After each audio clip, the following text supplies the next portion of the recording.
Hi all, my name is Jason Colyer. I'm the Support Operations Manager here at GitLab. And today we're going to kind of go over creating an automation in Zendesk. So let me go ahead and share my screen and we'll get started. So right here is the agent dashboard. It's what you'll normally kind of see when you log in.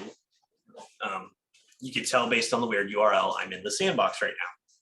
So to create an automation, you're going to go to the admin portal, which you'll get, or sorry, the admin panel, which you'll get by clicking this gear icon here. Hovering over will show admin. Now from here, you need to go to business rules. It might start you up here, but if you scroll down, you'll see business rules and then automations. Click the automation button, or the link, I should say.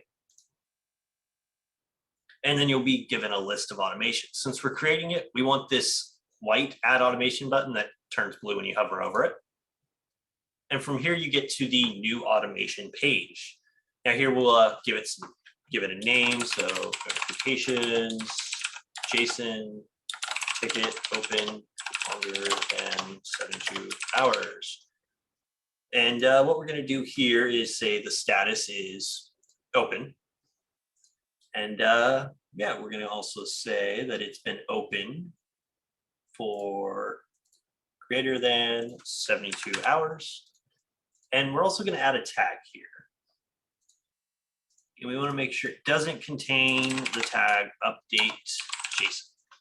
So what I've entered is all this under the all conditions. What this means is every one of these criteria here, every one of these conditions, these three we've made, have to be true for this automation to run.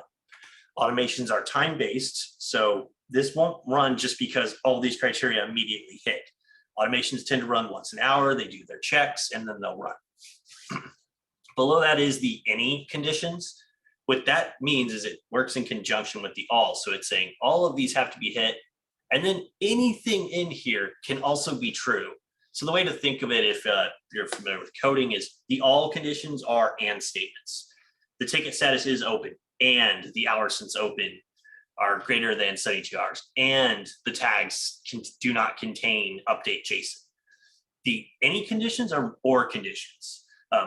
The status is new, or the status is pending, or the status is solved.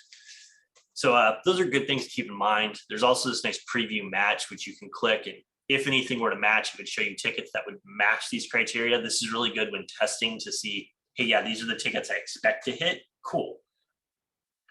Now we're going to set the actions. This is what we want the automation to actually do. Now, we called it notifications JSON. So we're going to actually send an email, and we want to send it to Jason, in this case, myself. And we're going to just make the subject ticket.id has been open for longer than 72 hours. This right here is liquid variables. It's something Zendesk supports. We'll cover that in a future video. But yeah, so for sake of email body, okay, JSON, this ticket, and we'll use ticket.url to make it easy when I get the emails, has been open for longer than 72 consecutive hours. Please look into this. Thanks, Jason.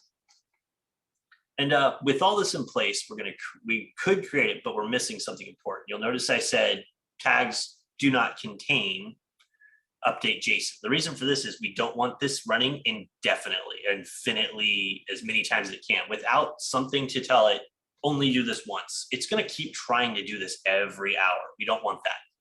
So what we're going to do here is add a tag. And the tag we're going to use is update JSON.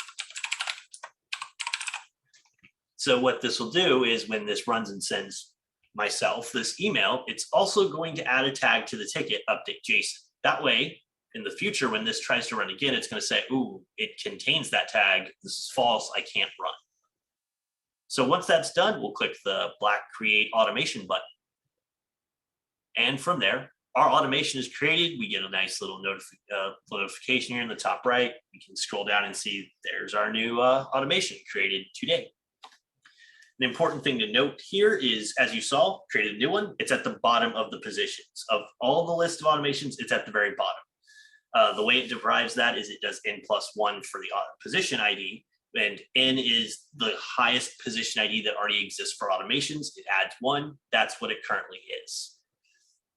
So that's all there is to creating an automation via the UI. Obviously, learning, conditioning, and all that fun stuff can take time and practice. So if you need any further assistance, feel free to look in our documentation or reach out to your local support ops team member.